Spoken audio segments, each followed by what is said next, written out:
Hoje, então, a gente conversa um pouquinho sobre o livro de Jonas, né? Estamos aí na sequência da nossa leitura literária da Bíblia, ainda estamos ali na área dos profetas, e hoje a gente conversa, então, sobre a história daquele profeta israelita que não está lá muito feliz e satisfeito, não é mesmo, com a tarefa que lhe foi incumbida, né? Afinal de contas, Deus lhe dá a missão de ir pregar, né? Na verdade, ir profetizar em uma cidade de inimigos, né?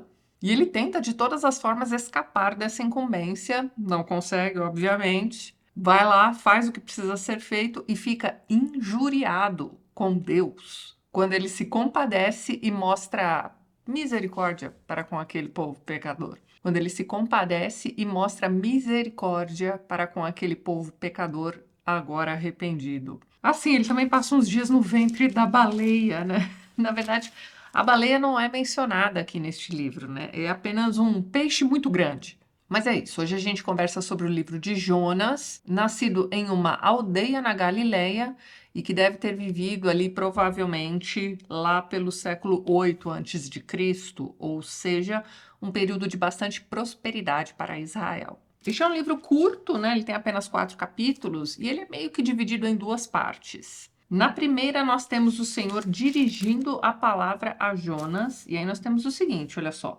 O Senhor dirigiu a palavra a Jonas, filho de Amate. Levanta-te e vai a Nínive, a grande metrópole, e nela proclama que sua maldade chegou a mim. Né? Eu tô sabendo que vocês andaram aprontando. Aí, olha só. Jonas se levantou, aí você já imagina, ok, ele vai se levantar e vai fazer o que Deus está pedindo, mas olha só. Jonas se levantou a fim de fugir para Tarsis, longe do Senhor. Gente, sério, me perdoem aí, mas este aqui é um dos livros mais engraçados da Bíblia. Ele simplesmente levanta e foge dali, né? Tá indo para Tarsis, longe do Senhor, né? Desceu a Jope e encontrou um barco que partia para Tarsis. Pagou o preço e embarcou para navegar com eles para longe do Senhor. Aí, olha só, Nínive ficava na Assíria, como eu disse para vocês, era ali uma cidade meio que inimiga de Israel, né? O povo assírio era conhecido como um dos mais cruéis, né? Um dos mais violentos do mundo. E aí você precisa entender que Jonas estava lá sossegadão em Israel, naquele período de pasmaceira, né? Prosperidade e tudo mais, lá no século 8 a.C., né? Tava lá tranquilão, mas ele recebe essa missão para ir lá para o meio da Síria, né, para a grande metrópole daquela época, que era Nínive. E, bem, ele pega um barco para o lado oposto. Tarsis é dito aqui em algumas notas de rodapé que se localizava ali mais ou menos na região da Espanha. Então tá lá ele naquela embarcação e aí nós temos o seguinte, ó, mas o Senhor enviou um vento impetuoso sobre o mar. Levantou-se uma furiosa tempestade e o navio estava a ponto de naufragar. É isso aqui que estava acontecendo ali com um barco, né, em que o nosso amigo está localizado, fugindo para a Espanha. Os marinheiros estão todos desesperados, né, implorando a ajuda de Deus ali, aquela coisa toda, jogando tudo que dava para jogar fora ali do navio, né, para dar aquela aliviada no naufrágio. Enfim, estavam fazendo lá o que dava para fazer. E cadê Jonas? Tinha descido ao fundo da embarcação e estava dormindo ali, mas assim, dormindo pesado, dormindo gostoso. Ele não estava nem se dando conta da tempestade horrorosa, do naufrágio, do navio, nada. Aí vai lá o capitão do navio, né, atrapalhar o soninho do Jonas, né? Que fazes, dorminhoco? Levanta-te e grita ao teu Deus. Vejamos se esse Deus se compadece de nós e não perecemos. Esse é o capitão, né? Enquanto isso, você tem ali os marinheiros tentando descobrir qual deles é o culpado por tamanha calamidade. E não vai demorar muito para eles descobrirem que é tudo culpa do Jonas, o dorminhoco. E aí eles estão lá, né, desesperados com aquele cara ali, tentando descobrir o que foi que ele fez, não sei o que lá. Mas aí ele mesmo diz: olha só, levantai-me no ar e lançai-me ao mar, e o mar se acalmará ao redor de vós. Pois sei que foi por minha causa que vos sobreveio esta furiosa tempestade. Então ele admite que o errado é ele, sugere o que deve ser feito, e é isso aí. Só que aí os marinheiros ficam meio relutantes, porque eles não querem se sentir culpados pela morte do Jonas, né? Eles não querem que o sangue daquele cara, né, escorra por suas mãos. Então eles não querem jogar, ficam relutantes em jogá-lo em alto mar ali, seguir a própria sugestão do cara. Mas a tempestade continua solta, né? O navio tá lá naufragando e não tem jeito, eles acabam jogando o Jonas ali ao mar mesmo, e aqui nós não temos essa informação. Mas como o próprio Jonas tinha dito, né, que se ele for jogado, o mar se acalmará ao redor de vós, a gente entende que funcionou. Porque logo depois da queda, do arremesso, né, do Jonas ao mar, a gente já vai acompanhar os desdobramentos, né, o que é que vai acontecer com ele. E o que acontece é o seguinte, nós temos Deus mandando este enorme peixe engolir Jonas. E Jonas vai passar 3 dias e 3 noites no ventre da baleia. Aí você precisa imaginar o que significa estar dentro do ventre da baleia, né? Deve estar escuro pra caramba, você não deve ver nada ali dentro. O cheiro não deve ser lá muito agradável, afinal de contas é um peixe que sabe-se lá o que, né, do que ele se alimenta. Afinal de contas, até o Jonas ele engoliu. Como é que ele está respirando e sobrevivendo ali dentro por 3 dias e 3 noites? Pois então, é uma situação periclitante, hein? Além disso, é dito que ele está dentro do ventre desta baleia. Então, esses 3 dias é como se fossem ali 3 dias de gestação de Jonas também, né? Para pensar. E, de novo, a gente está falando baleia aqui, mas a gente só tem informação de que é um peixe gigantesco. Pois muito bem. Uma vez lá dentro, Jonas meio que aproveita para se arrepender, não é mesmo? Afinal de contas, ele não tem consciência de que ele vai ficar apenas 3 dias ali, não é mesmo? Então, ele está lá se arrependendo, fazendo algumas orações para Deus, e pelo menos a que nós temos aqui, né, registrada no livro de Jonas, é bem bonita, né? Então, um momento ali em que ele vai dizer o seguinte, ó, quando se acabavam minhas forças, invoquei ao Senhor. Chegou a ti minha oração, até teu santo templo. Os devotos dos ídolos faltam à sua lealdade. Eu, ao contrário, cumprirei meus votos a ti. Ó, tá vendo? Ele tá arrependido, agora ele tá falando, não, pode mandar aí que eu vou fazer o que o senhor mandar, né? Meu sacrifício será um grito de ação de graças. A salvação vem do Senhor. E aí nós temos o primeiro momento em que Deus vai se compadecer aqui do arrependimento genuíno de alguém neste livro, não é mesmo? Ele vai virar e vai dizer isso aqui, ó. Na verdade, o narrador vai dizer isso aqui pra gente, né? O Senhor ordenou ao peixe que vomitasse Jonas em terra firme. Então, o peixinho vai se aproximar ali da terra firme, vai vomitar o Jonas.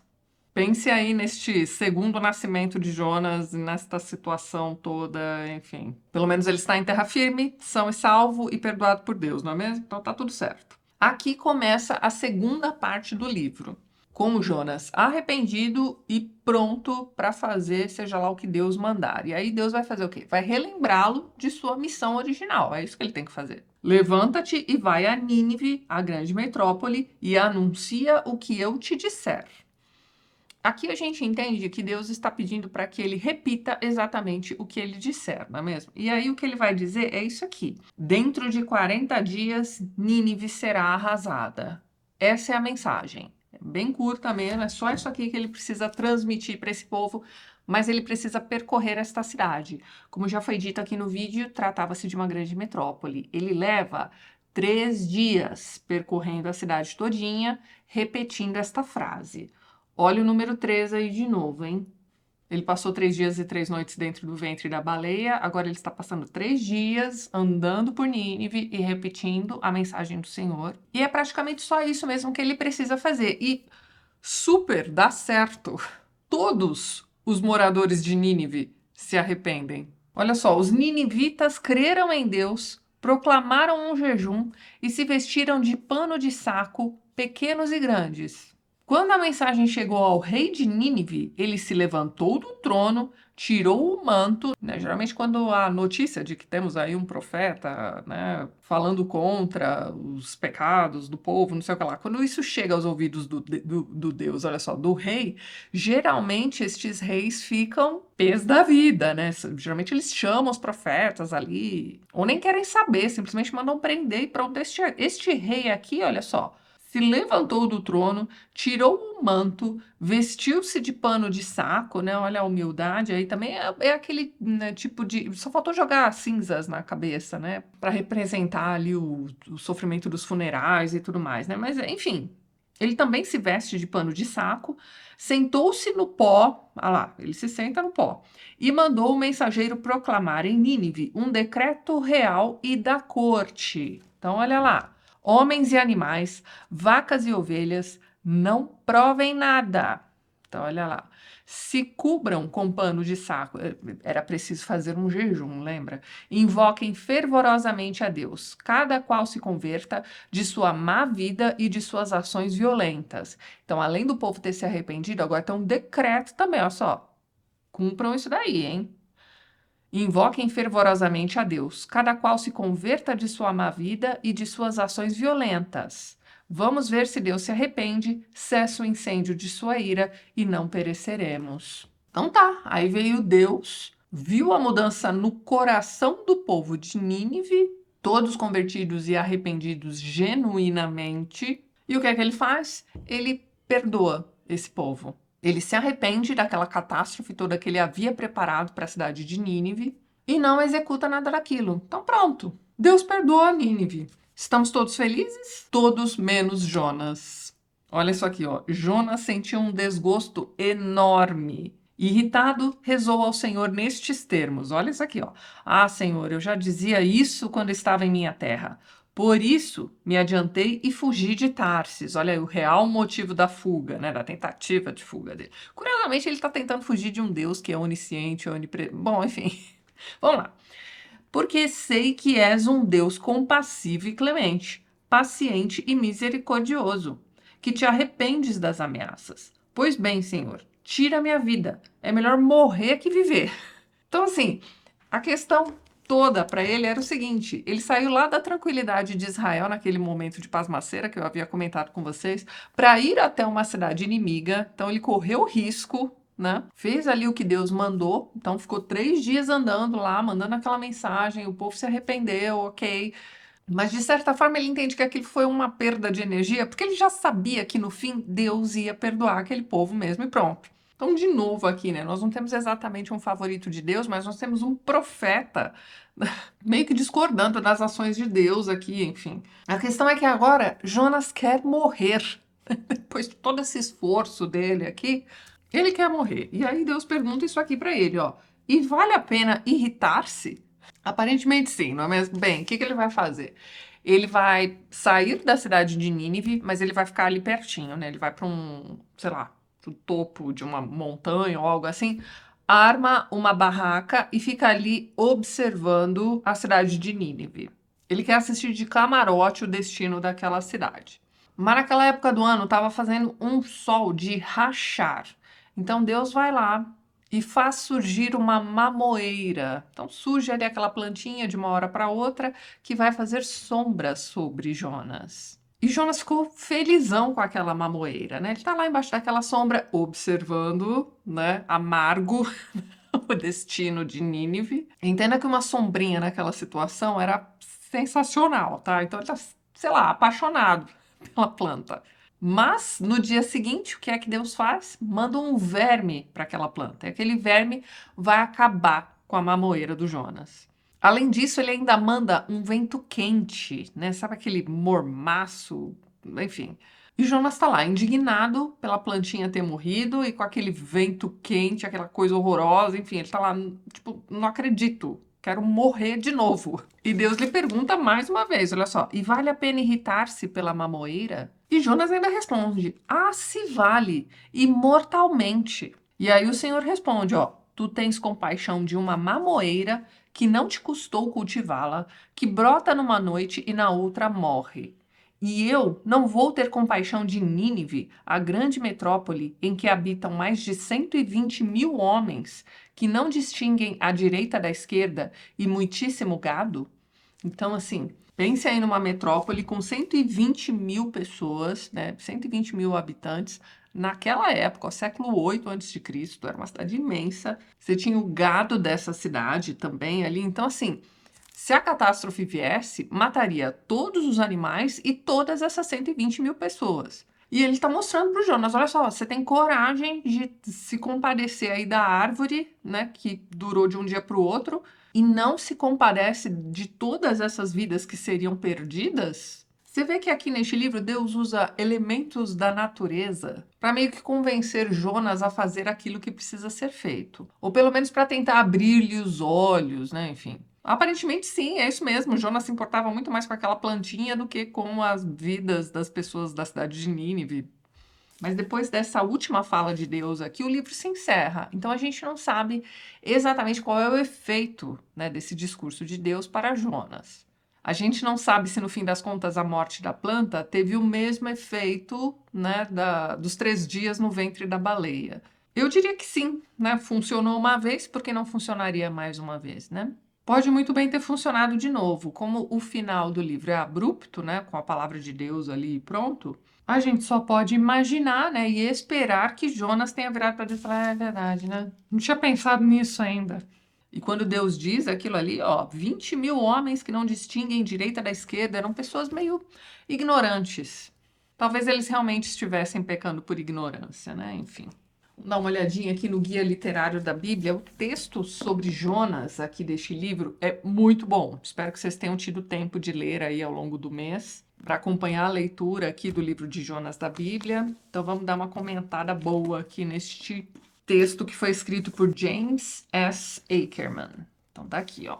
O autor deste texto prefere chamar este livro de conto, né? Porque ele destoa bastante dos demais livros sobre os profetas aqui do Antigo Testamento. Não só pelo jeito da história ser contada, mas também pela questão de que aqui a gente tem um profeta que está indo na contramão, né? Ele está lutando contra a missão que ele deveria cumprir, certo? Então, olha só, na página 252 do guia, a gente tem link para este livro na descrição do vídeo. Não deixem de dar uma olhadinha lá, tá? Então, ó, os profetas enunciavam julgamentos sobre nações inimigas dentro dos confins seguros do território israelita. Tem isso também, né? O Jonas foi mandado lá para a Síria, né? Então, mas ordenar a um profeta que entre numa cidade estrangeira com uma palavra de julgamento do Senhor, dados os maus tratos e a má compreensão que os profetas sofriam a falar ao próprio Israel, tem isso também, né? O povo de Deus é, para dizer o mínimo, uma expansão da vocação profética. Então Deus pede mais de Jonas do que pediu dos outros. Jonas é instado a erguer-se, ir e anunciar contra. Ele imediatamente levantou-se para fugir, né? Ele fez o contrário. Então, olha só. Relutância em servir é uma característica convencional do gênero de chamado profético. Isso aqui também é uma das etapas da Jornada do Herói, do Joseph Campbell. Vou deixar um link aqui no card na descrição do vídeo também para a resenha que eu fiz recentemente sobre este livro, mas então vale a pena vocês darem uma olhadinha. Mas então, muitas vezes o herói das histórias não aceitam o chamado para a aventura logo de cara. Eles ficam relutantes, eles se escondem, eles demoram para aceitar essa missão, né, digamos assim. E é o que vai acontecer com Jonas aqui. E aí o autor continua, mas a desobediência total de Jonas nos intriga, especialmente ao sabermos que sua fuga é da presença de Javé.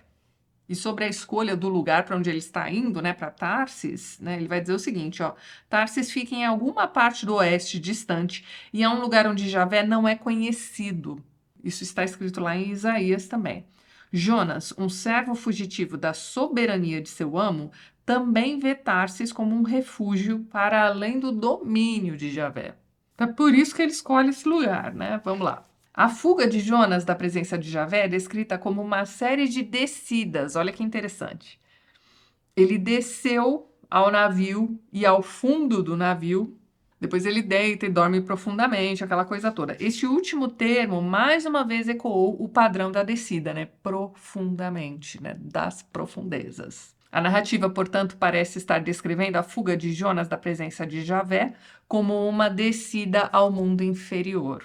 Nosso profeta toma um caminho que conduz à morte ao procurar evitar a estrada para Nínive. Olha que interessante.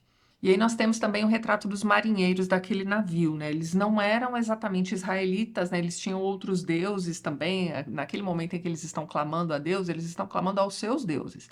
Tanto é que quando eles chegam finalmente a Jonas, eles vão dizer, ó só, chama aí pelo teu Deus, vamos ver se ele te ajuda, né? Ou se ele ajuda a gente, na verdade, né? Então, de volta ao texto, olha só, temos de nos unir à tripulação e ler o anunciado todo ironicamente. Não é possível escapar de Deus do céu que fez o mar e a terra seca, embarcando para o alto mar? Embora Jonas não mencione sua fuga, os marinheiros percebem imediatamente o que ele fez. Então, ele fez alguma coisa, eles tentam tirar do Jonas o que foi que ele fez, Mas ele não diz. Primeiro ele diz simplesmente, não, beleza, a culpa é minha, me joga aí no alto mar e pronto. Está mesmo disposto a dar a vida para que a tripulação possa sobreviver. Isso é genuíno. Mas a fuga de Javé empreendida por Jonas foi descrita como uma descida rumo à morte. A gente precisa lembrar disso. Esse desejo inconsciente de morte é agora reforçado pelo seu desejo de ser atirado ao mar. No meio de uma tempestade, quem é que sobrevive, né? E no fim da história, Jonas ainda afirmará que a morte é preferível à vida. E sobre o peixe, né? O peixe que acreditávamos estar levando Jonas à ruína, na verdade, o resgatou. Com sua fuga frustrada, ele aprendeu que Deus é inflexível em levar adiante a vontade divina. Desse modo, ele pode supor que o oráculo que traz realmente ocorrerá. Então, depois de 40 dias, né, se Nínive não se arrependesse, né, Deus traria uma calamidade para a cidade. Então, aquilo realmente aconteceria se as pessoas não se arrependessem. E aí, olha só que interessante, a resposta de Nínive é sem precedentes na tradição profética. Então, em nenhum momento, nos livros que nós lemos até agora, pelo menos, né, depois do discurso de um profeta, a cidade inteira se arrependeu. E foi o que aconteceu com Nínive, né? A cidade pecaminosa, instantânea e completamente vira às avessas. Ele vai até dizer que o sucesso de Jonas em Nínive é espantoso. Ele devia se orgulhar disso, né? Depois ele diz, mas o exagero cômico da história nos permite aceitar a espantosa transformação como fato, principalmente porque somos solicitados a imaginá-la como uma bela fantasia. Aqui ele está dizendo que realmente seria muito difícil que uma cidade inteirinha, né, unanimemente seria arrependida ali genuinamente, daria tudo certo, enfim. Difícil de acontecer, mas no livro de Jonas isso acontece. Sobre o motivo de Jonas ter tentado fugir, né, eles vão dizer o seguinte, eu tentei fugir de teu domínio porque eu sabia que, em última instância, tu és um Deus misericordioso. Mas por que Jonas está tão aborrecido com isso, né? Ele deveria ter dado graças a Deus, né? Uma forte linha de interpretação que recua, pelo menos até os antigos rabinos, sugere que Jonas está zangado porque foi levado a parecer tolo. É um tipo de interpretação, né? Quando o oráculo de julgamento não se realiza, o profeta e sua deidade tornam-se objetos de escárnio. Mas não encontramos indícios disso nesta história, é só uma interpretação, aí não há evidência no texto, é isso que ele está dizendo, né? Se a misericórdia divina pode cancelar com tanta facilidade a justiça divina, então a vida é arbitrária e caprichosa.